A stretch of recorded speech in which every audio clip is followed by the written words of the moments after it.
જન્મકુંડલીમાં લગ્નેશનું ખૂબ જ મહત્વ છે. તે શુભ હોવો જરૂરી છે. તો ઘણી વખત અશુભ યોગનું પણ શુભ મળતું હોય છે. અને બીજા નંબરે છે આત્મકારક ગ્રહ.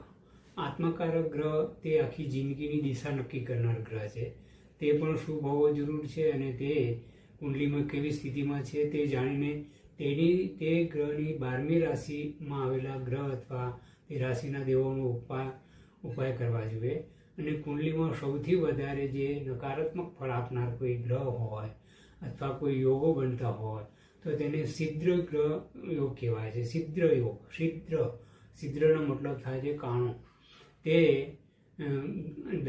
ગ્રહની દશા અંતરદશામાં આર્થિક, સામાજિક, માનસિક, કેરિયરમાં ચડાવ ઉતાર, અકસ્માત થયો, અચાનક દુર્ઘટના ઘટવી, આધ્યાત્મિક ઉન્માદ. ઘણી વખત આપણે એવા લોકો જોતા હોઈએ છીએ કે 24 કલાક પૂજા પાઠમાં રચ્યા રહેતા હોય છે, પણ તેમને કોઈ ફળ મળતું ન હોતું. ખૂબ જ યાત્રાઓ કરતા હોય છે, તીર્થયાત્રા કરતા હોય છે, હવન કરતા હોય છે, દાન પુણ્ય કરતા હોય છે, પણ એમને ક્યારેય પણ કોઈ ફળ જોવા મળતું નથી. તેનું કારણ આ છિદ્ર ગ્રહ છે. હવે છિદ્ર ગ્રહ કોને કહેવાના?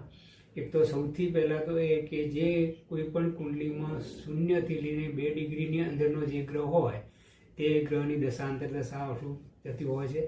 બીજા નંબરે છે 8મું સ્થાન. 8મા સ્થાનમાં રહેલ ગ્રહ, 8મા સ્થાનનો માલિક, 8મા સ્થાનમાં જેટલા ગ્રહ હોય તેમાં યુતિ કરતા ગ્રહ, 8મા સ્થાનના માલિક પર દ્રષ્ટિ કરનાર ગ્રહ, 22મો દ્રેસકોણ અને 64મો નવમાંશ. અને 8મા સ્થાનના માલિકના સૌથી વધારે શત્રુ ગ્રહ હોય તે ગ્રહની દશા અંતરદશા.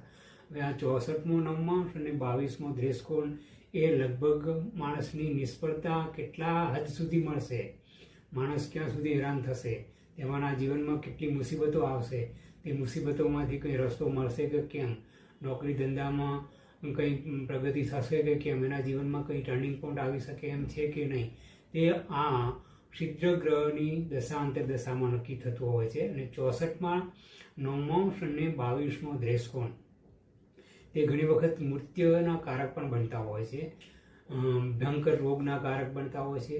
આધ્યાત્મિક નિષ્ફળતા માટે આ યોગ સૌથી વધારે મહત્વનો છે. કેરિયરની દિશા પણ મળતી નથી. તો આમ માટે 22મો દ્રેસકોણ જે દ્રેસકોણ કુંડલીમાં, આ બહુ જે જ્યોતિષ જાણતા હશે તેમને જ ખબર પડશે, દ્રેસકોણ કુંડલીમાં 8મા સ્થાનનો માલિક જે હોય તે એ દ્રેસકોણ કુંડલીનો 22મા નવમાંશનો સ્વામી માનવામાં આવે છે. અને નવમાંશ કુંડલીમાં જ્યાં ચંદ્ર